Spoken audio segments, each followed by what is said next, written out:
Hey guys, all you crazy dragon folk out there. So we're doing a new series today. I shouldn't even really call it a series because I don't have many decks to do this series on. But the series is called Who's Your Commander?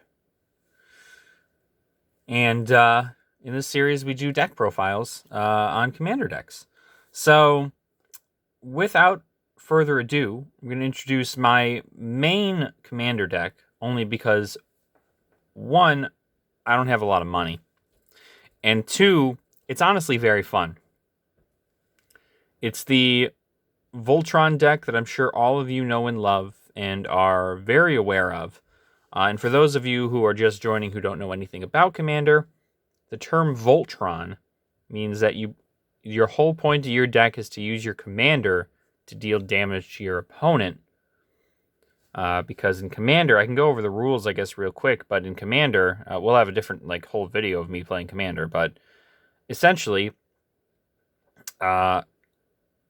normally in a regular game of Magic, you have 20 life. In Commander, you have 40 life. But the cool thing is that if you end up attacking with your Commander, right? If your Commander, which is your special leader of your deck that can be destroyed and then resummoned for a higher cost as the more it gets destroyed, your commander can do damage to your opponent. And if your commander does 21 damage to your opponent, you lose the game. Or they lose the game, I should say. So that is the concept with Voltron decks, is to make your commander deal 21 damage to your opponent so that you win the game faster. So, without further ado, let's introduce my commander. Shu Yun, the Silent Tempest. You know him. You love him, right? I love this deck so much. Pretty much the whole point of it is it costs 2 colorless and a blue to get him out. And he's got 3/2, right? He's got this ability called Prowess. Whenever you cast a non-creature spell, this creature gets +1/+1 until the end of turn. And so that's anytime you cast it. So anytime you cast a non-creature spell, this gets a +1/+1 until the end of turn. And then on top of it all is when you cast a non-creature spell, you can pay a white or a red, two white or 2 red, or a combination of both. If you do, target creature gains double strike until end of turn. This is the only creature I run in my deck. The only one. This is the only creature. So, because of that, the whole point of Shu Yun is that you wait till you have 5 mana on the board, and my deck has a bunch of cheap spells in it and things like that. Stuff to buff him and give him a whole bunch of different abilities like flying or devoid, which allows him to pretty much be no color, or shadow. Shadow is what I mean. Devoid is not what it makes him that. But yeah, so that whole thing. And so you just buff him up. You give him double strike after he's got 11. After he's got 11 attack. And then you swing. And normally you do that at a time where he can't be blocked. He's hexproof. He's got flying. And then you activate the double strike. And you tap him, swing in, and he does 22 damage to your opponent. That 22 damage is commander damage, which then kills your opponent. So, without further ado, we'll get into the deck. If you're watching this just as it comes out, I might not have a deck list up under the comments. But if you are watching this later on, I might have a deck list up for you guys to look at. But this deck consists of several things, right? We're going to go over the artifacts real quick, actually, before getting into the other stuff here. So the artifacts we have are obviously, they're going to be mana they're going to have something to do with mana. we also have some equipment in here too. So we got the Boros Signet, Sphere of the Suns, which just adds mana. Corrupted Grafstone adds mana. Scroll of the Masters, put a +1/+1 for target creature. So that's a buff thing. This is a equipment, so this is an Inquisitor's Flail. Stuff to definitely boost our guy. I like this one a lot because if equipped creature would deal combat damage, it deals double the damage instead. So you could really end it earlier if you have Inquisitor's Flail and a bunch of other stuff. So pretty cool stuff there. The Leering Emblem gets stuff, gives it +2/+2 until end of turn whenever I play a spell. So that's just like on top of its +1/+1, it also gets a +2/+2 whenever I cast a spell. So that's really nice. Star Compass, mana. Terrarion, that's also mana. And then Chromatic Sphere, you guessed it, mana. You have the Rune Chanter's Pike, which equipped creature has first strike and gets +X/+0, where X is the number of instant sorcery cards in your graveyard. There's going to be a lot of them, so that's a big boost to that. Wayfarer's Bauble, more mana. And Azorius Signet, more mana. And it isn't Signet, you guessed it, more mana. So a lot of stuff to give us an additional mana ramp there in case we're low on lands, which is really, really good. But let's go ahead and get on into the next little bit of cards here, which are the instants. And so you'll see there are a lot of instants. For the record, commander decks are 100 cards, including your commander. So one card is your commander, and then 99 cards in your deck. So that's why there's a lot of cards, but that is what it is. Normally a deck consists of like, what is it? 40 cards? 40 cards? Yeah, something like that. I can't remember now off the top of my head. I'm getting confused with that and Yu-Gi-Oh! Because Yu-Gi-Oh! Is like 60 cards or something, so weird. Anyway, point is, I think it might be 60. Now that I think about it. But this is 100. Forget about all that. So now we're going to get on to the spells, right? Now, you're going to see a pattern, and we're not going to go over them too crazy, but essentially they all are going to buff my commander, and they're all going to give my commander things that will make him unable to be blocked, and like things that allow me to definitely get my first hit off without a hitch. Because if I go into swing and they block and kill me, I have to do that all over again pretty much. So the point is to literally just go all out one turn, take them out. So we have Brute Strength, which gets a target creature +3/+1 against trample. We have Shadow Rift. Target creature gains shadow until end of turn. Creature can't block or be blocked by creatures, only by creatures with shadow. I also get to draw a card. We've got Fever Charm. Expedite. Target creature gains haste. Run Amok. Gains +3/+3. Invigorated Rampage. I can choose which buff I want to get. Panic. Target creature cannot block this turn, so if there's only like one creature on the board, I can do that. Sheltering Light. Target creature gains indestructible until end of turn, so I don't die when I attack or anybody tries to destroy me. This has got more buff for our attack. Titan Strength, more +3/+1, and Opt to do Draw Power and also Scry, which is really nice. And it's also like, it's 1 blue for that, so that counts as a +1/+1 for my guy, which is really good. Defy Gravity, get flying until end of turn. I also has Flashback on there too, so I can cast it again later. Target creature you control gains protection from the color of your choice until the end of turn. That's really good. As far as depending on what deck you're going against, if it's like mono or something like that. Target creature gets +1/+0 until end of turn. You get to draw a card. Borrowed Hostility, Leap, Frantic Search, Center Soul. Target creature you control gains protection from the color of choice until end of turn. Also has Rebound on there, which is if you cast the spell from your hand, exile it as it resolves at the beginning of your next upkeep. You may cast this card from exile without paying its mana cost. So it's a double one. Pretty cool. Crimson Wisps. Target creature becomes red and gains haste until the end of turn. So good way to give haste on my first turn of summoning it. Emerge unscathed. Control gains protection from color. It's a lot of like protection and buffing. So that way I'm not destroyed or interrupted. Turn Aside, which is counter target spell that targets a permanent you control. We have Valorous Stance, Rush of Adrenaline, Fists of the Anvil, Brute Force, Faith's Shield, Apostle's Blessing. So this is just target artifact you control gains protection from artifacts or from color of your choice, and you can pay that for Phyrexian mana, which is 2 life or a white. So pretty cool stuff there.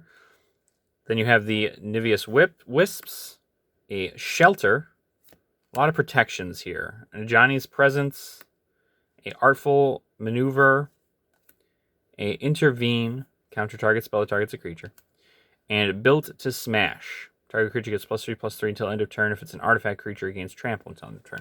So those are all instants. Pretty cool stuff. The instants are obviously stuff you can cast on either your turn or your opponent's turn. So they're very, very necessary for making sure you hold on to what you need to hold on to, and then going from there. So now we're on to sorceries, right? Faithless Looting. Look at that, right? This is I didn't even know I actually had this now that I think about it. Faithless Looting. Draw 2 cards and discard 2 cards. You can flashback it as well. And it's just a 1-cost card. So easy to do. We also have Cloak of Feathers, another 1 cost. You'll see that all of their costs are like 1, right? Void Snare, Renegade Tactics, Seething Anger. These are all the sorceries. So Reckless Charge, Slip Through Space. I like this one a lot because target creature can't be blocked this turn, and I get to draw a card. And this card has no color, so it can't be like targeted by or like protections or anything. So like if I say I get protection from a certain color, I can still cast this on my commander because it has no color. So Fragmentize, Artful Dodge, I should say, Crash Through, and Distortion Strike. So like I said, you'll see that there are a lot of cards in here. They're all like 1 mana. And the reason is because you want to slap them all down at once, buff your guy up to infinity, and then continue on your way. So that's the best way to go about doing it, at least in my book. But then we have Furor of the Bitten. We've got a... don't just hit things, Alex. Don't just hit things, Alex. Unstable Mutation. Taste for Mayhem. I should mention, these are all the enchantments.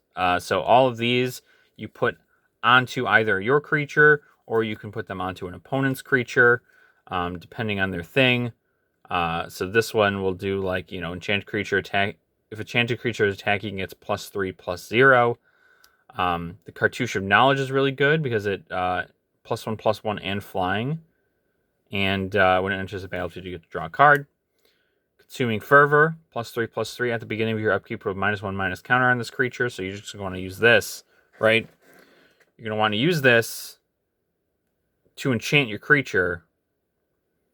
And just do that turn 1, right? Because +3/+3, this shouldn't be on your creature any more than 2 turns. Dust Corona.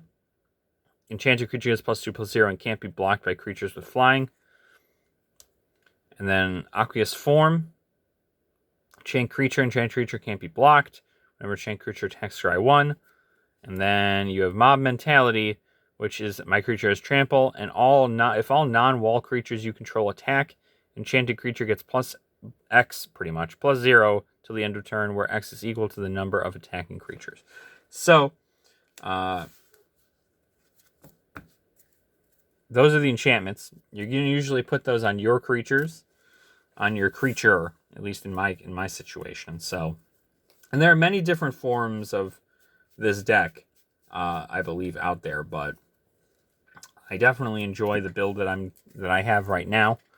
And I hope to expand upon it. I really wanted to get like an Dragon commander deck.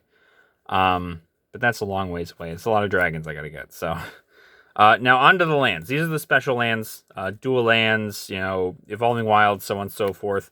Nothing of value, of like absolute value, right? We're not talking like vintage dual lands or anything.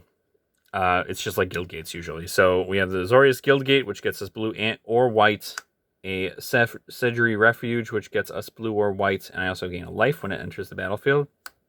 This is a Swiftwater Cliff, red or blue, and I gain a life when it enters. Red or white comes in tapped. Red or blue comes in tapped. Blue or white. Yeah, blue or white enters the battlefield tapped, gain a life. Terramorphic Expanse. This is a really great card. Just because you can literally play it, tap it, sacrifice it, and you get to bring out a land of your choice. So, can't really say no to that. Coastal Tower, blue or white. Mystic Monastery, blue, red, or white. So, it's all my commander colors, so it works out well there. White or blue, tapped. Exotic Orchard, you can add 1 mana pool of any 1 mana of any color that a land an opponent controls could produce. So, in a sense, this would kind of be bad in a deck that is black-green, but it's still a land. And so, blue and red, an Evolving Wilds, another one of these things. You play it, tap it, sacrifice it, and then you get another land out. And then you have a Windscarred Crag for red or white. It also, you gain a life when it enters the battlefield, and then a red or a white here as well with Stone Quarry. So that's the special lands. As far as our regular lands, I run 1, 2, 3, 4, 5, 6, 7, 8, 9, 10 mountains. 1, 2, 3, 4 plains, and 1, 2, 3, 4 islands. So, 18 basic lands altogether. The rest of these lands here, and then all your sorceries and instants. So, all of that makes up my deck that I use, and I'm not a very, very good player, I would say. I've messed up quite a few times in regards to making sure, you got to figure out how many damage counters you have on your guy, and whether or not they have all the things that stop them from being that, to make sure, you have to make sure absolutely nothing is in your way so that Shu Yun can attack. You have to remember. There are often times where I'd put all this stuff on Shu Yun and then I'd forget to use the double strike, or I'd be like 1 mana off from the double strike, and so I'd go into swing and I'd swing for 13, but then all those buffs would go away. I have 1 card in my hand, and I go, oh shoot, I didn't save enough mana to do double strike. So always keep an eye on your mana, and it'll work out. I'd say this is a great beginner deck for Commander. It's also very cheap. If I recall correctly, my buddy who got this for me for my birthday, he got me this whole deck. I believe he said he bought the entire deck on TCG Player for $20, which is insane. $20, right? That's more than what the Commander decks are going for in the stores right now for the Strixhaven stuff. So, $20, you get a pretty solid Voltron Commander deck. And frankly, it's just fun to play. It's a fun way to play. You don't have to worry too much about other creatures or anything. It's literally just spend the mana, get your guy out, you know, maybe do some poking, right? Like if you have the opportunity to do free damage without spending all of your stuff in your hand, do it, right? Because you might not get the mana for it at the beginning of your turn. So you just need to kind of hold out. I won't say this deck is the best deck in the world, because its whole thing is if I go to summon my commander and it immediately gets destroyed, I have an open board and there's quite literally nothing I can do in regards to that. And then I have to spend 2 more mana to get him out again, and then if they just kill him again, he goes away. And then if I do it again, I gotta summon him again for 7, and by then, if honestly, if by the 3rd time you've summoned this guy, you haven't died yet, you know, good on you, right? But, you know, it's gonna cost a lot after a little while, and so the whole point is definitely just to make sure you have the mana saved up, take a few hits every now and again, and then summon him, give him haste, give him all this other stuff, you know, with whatever mana you have on the board, and then swing in for, you know, 22 unblockable damage. Unblockable flying damage, you know, and you won't have a problem. So that's my deck profile pretty much for my commander deck. So this is episode 1 for Who's Your Commander. I do have a few more commander decks that I'd like to show off, but they're not, they're all precons. They're not like this. So I'd like to get into that content and just show you guys kind of what you're getting when you get those precons. I do like playing them, so always fun, but I'll save the rest of that rambling for when we do the precon stuff, probably for Strixhaven first. So thank you guys for watching. If you guys enjoyed this video, please go ahead and give it a like. And also subscribe to the channel. We try real hard to get stuff uploaded on a regular basis. But cards are expensive. I don't have many people who duel on a regular basis, so it's kind of hard for me to get content up for dueling. But I'm trying. So we're going to do deck profiles, dueling videos, the whole 9. I know the main focus is probably going to be on Magic because that's most of what I have. But if I can scrounge up a Yu-Gi-Oh deck and a Pokemon deck, we'll certainly be playing that stuff too. So keep your eyes peeled. Thank you guys so much. Shu Yun says thank you. Well, he would say thank you if he wasn't silent. But thank you guys so much. I appreciate all of your support. And I hope you guys have a good rest of your day. All right, guys. Nerd out.